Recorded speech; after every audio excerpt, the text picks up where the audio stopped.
સૌથી વધારે માનજો, 1000 વખત તમારી કુળની માતાનું નામ લેજો અને એક વખત મને ખુખાર મેલડીને યાદ કરી લેજો તોય હું રાજી છું. પણ ના, 1000 વખત હું યાદ આવી જઈશ, 1000 વખત હું યાદ આવી જઈશ.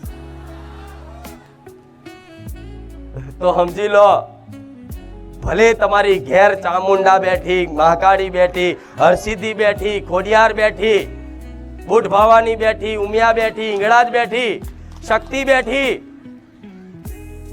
અંબા બેઠી, ગમે તેવી તમારી કુળદેવી આદ્ય શક્તિ સ્વરૂપ બેઠી છે ને, એ જે ઘેર બેઠી ને એની એ જ અહીં શું જોઈ લેજો, અલગ નથી. જગતજનની માં આદ્ય શક્તિ સ્વરૂપ એક જ છે.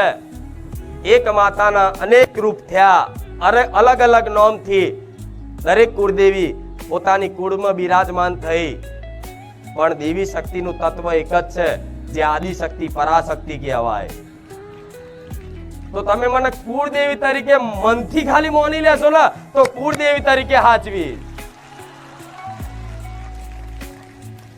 હું તમારા કુળમાં ક્યારે હક નહીં કરું કે તમે મારો દીવો કરજો, તમે મને માતાને તમારા ઘેર સ્થાપના કરજો, તમારા ઘેર મારી આરતીઓ ઉતારજો, તમારા ઘેર મારી પૂજા પાઠ અગરબત્તીઓ ધૂપ ધુમાડા કરજો. હું ક્યારે કહેવા નહીં આવું.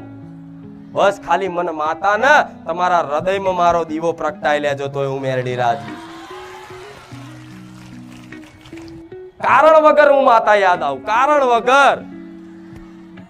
હેડતા ચાલતા હરતા ફરતા ગમે તો જાઓ, હું જ યાદ આવું. કોકની વાતો ભાઈ હું જ નીકળું. વાતો ભલે ગમે તેવી ચાલતી હોય, પણ મારો જે સાચો ભાવિક ભક્ત હશે ને, એ ચોક એમના હગાવાળા તો જ જીવો છે ને, તો હગાવાળા તોય તે મારા ગુણગાન ગાવાનું ચાલુ કરી દેશે. આ શું ખોટું? કેટલા લોકોને આવું થાય છે? બધાય. આ તો બધા મારા વાલા. કોક મિત્ર જોડે બેહો ને, એ મિત્ર તો ભલે નાસ્તિક હોય, ચોક નોકરીએ જતા હોય, એ તમારી જોડે આસપાસ બેહનારા લોકો હોય ને, એ તમારથી કંટાળી જતા શું આખો દાડો ખુખાર મેલડી કરે, શું આખો દાડો રોમ રોમ કરે. થાય છે ને આવું? હા, તેનો મતલબ છે તમે મારા વાલા બની ગયા છો.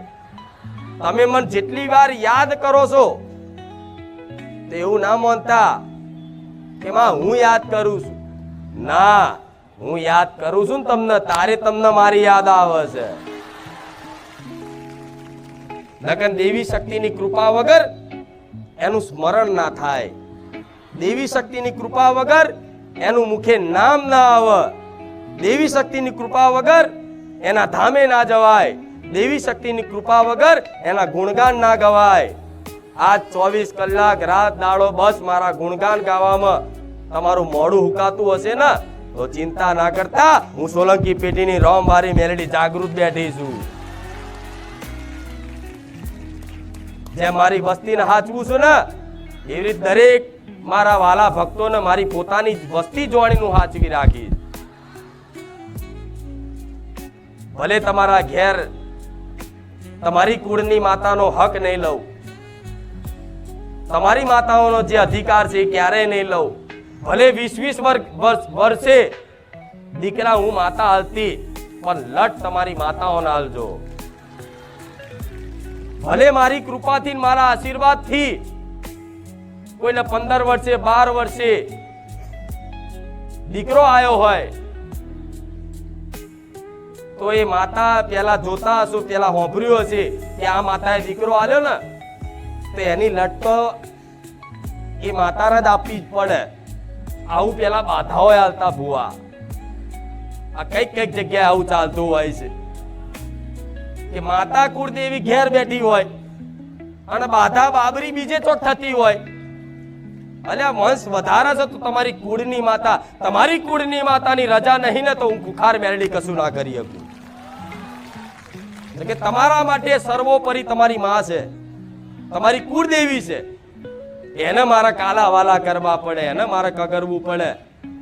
કે ભલે તારી વસ્તીએ જે ગુનાહ કર્યા, જે ભૂલો થઈ, બધું છોડ દે, તું કરુણામય છું, તું દયાળુ છે, એને મારે કહેવું પડે તો એના કરુણામય દયાળુ કહી અને તમારી માં ને એટલી દયા જગાડી દઉં, એટલી કરુણા જગાડી દઉં કે મને માતા રજા આપી દે કે જા, આજ પહેલી વાર હું કુળદેવી મારી વસ્તી પર પ્રસન્ન થઈશું, જા મારી વસ્તીને તાર જે હાલવું હોય હાલ લેજે, પણ મારી વસ્તીને કહેજે ક્યારે મને ભૂલે નહીં. માએ તો ક્યારે પોતાની દીકરાને, પોતાની વસ્તીને ક્યારે માં નહીં ભૂલતી. 12 મહિને નિવેદ નહીં કરો ને તોય તમારી કુળદેવી 24 કલાક ટકુર ટકુર તમારી હોમે જોઈ રહેતી હોય કે આજ મારો દીકરો મને યાદ નહીં કરતો, આજ મારો દીકરો મને મારું ભજન નહીં કરતો, આજ મારો દીકરો મારી ભક્તિ નહીં કરતો. નહીં તો હું કુળદેવી એવી માતા છું, જગતજનની આદ્ય શક્તિ છું, મારા દીકરાને ચોય હાથ ના જોડવા દઉં એવી માતા બેઠી છું. દેવી દરેકની કુળદેવીને સર્વોપરી મોની, ભગવાન જેવી મોની અને એને ભજી લેજો. એના માટે બધું ત્યાગ કરવાનું થાય તો ત્યાગ કરી દેજો. હિંમત કરજો, હું બેઠી છું. હું ત્યાગ કરવાનું કે સંસાર ત્યાગ કરવાનું કે આ બધું જગત ત્યાગ કરીને જવાનું નહીં કહેતી, પણ પોતાની કુળદેવી માટે કદાચ પોતાના સુખના ત્યાગ કરવાનું થાય અને બીજાના સુખમાં બીજાની સેવામાં તમારું જીવન ખપાવવાનું થાય ને તો તમારી કુળદેવીના શરણે પડી જજો. માં હું તારો છું. કેમ કે આ જ અસલ જીવન છે કે જ્યારે તમે પોતાના માટે નહીં પણ બીજાના માટે જીવી જોડો, ત્યાર દેવી શક્તિ ભગવાન ભર્યા ભંડાર ભરી દે. જગતમાં દરેક જીવો છે એ દરેક જીવોની માં છે, જગતજનની આદ્ય શક્તિ, આદિ શક્તિ. જગતજનની મતલબ આખા જગતની માં. તો એમાં મનુષ્ય આવી ગયા, પશુ આવી ગયા, પક્ષી આવી ગયા, દરેક જીવ જંતુ નાના નાના બધા આવી ગયા.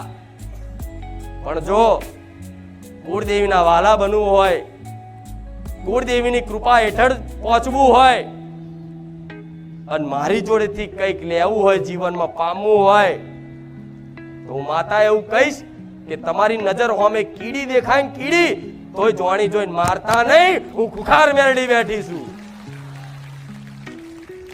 અજાણથી મરી જાય ચાલે, પણ એક નોની અમથી કીડી તમે જોતા હોય કે કીડીઓ છે છતાંય તે જોણી જોઈને એક કીડી ના મારતા, જેમ કે કીડીની અંદર આત્મા રૂપી પરમાત્મા મારો રોમ બેઠો છે.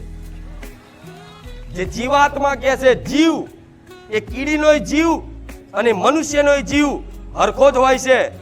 એ પ્રાણ કીડીના એટલા હોય અને મનુષ્યના એટલા હોય. આ વાત જે હૃદયમાં ઉતારી લે એના માટે તો 24 કલાક મારા દ્વાર ખુલ્લા છે. જરૂરી નહીં રવિવાર તમે મન માતાને મળવા આવો છો, પણ આ વાત સ્વીકારી અને જીવનમાં મોની લે ને કે ખુખાર મેલડી જે કહે છે સાચી વાત છે. માં અમે આજથી પાલન કરીશું. જોણી જોઈને અજાણથી કદાચ માં કોઈ પશુ પક્ષી જીવને કદાચ અમારથી કોઈ મરી જાય, કોઈ એના દુઃખ પહોંચે, કષ્ટી પડે તો માં માફ કરજે, પણ જોણી જોઈને અમે ક્યારે કીડી નહીં મારીએ એવો સંકલ્પ કરીએ છીએ. આજ બારેજા ધામમાં કરશો? એ કીડીની અંદર તે પ્રાણ છે, મનુષ્યની અંદર જે પ્રાણ છે એક જ છે. જે જીવ છે આત્મા છે, આત્મા કોનો અંશ? પરમાત્માનો. પરમાત્મા મતલબ ભગવાન, ઈશ્વર, રામ, કૃષ્ણ જે કહેવાય, જે પોતાની ભાવ ભક્તિથી માને. કોઈ મહાદેવને ઈશ્વર તરીકે, ભગવાન તરીકે, સર્વોપરી તરીકે માનતું હોય, કોઈ રામ તરીકે માનતું હોય, કોઈ કૃષ્ણ તરીકે માનતું હોય, પણ ભગવાનની કૃપા દ્રષ્ટિ એની પર જ થાય કે જે દરેક જીવ ઉપર દયા ભાવના રાખે. શું? દરેક જીવ ઉપર. એક કીડી ઉપર દયા ભાવના રાખે.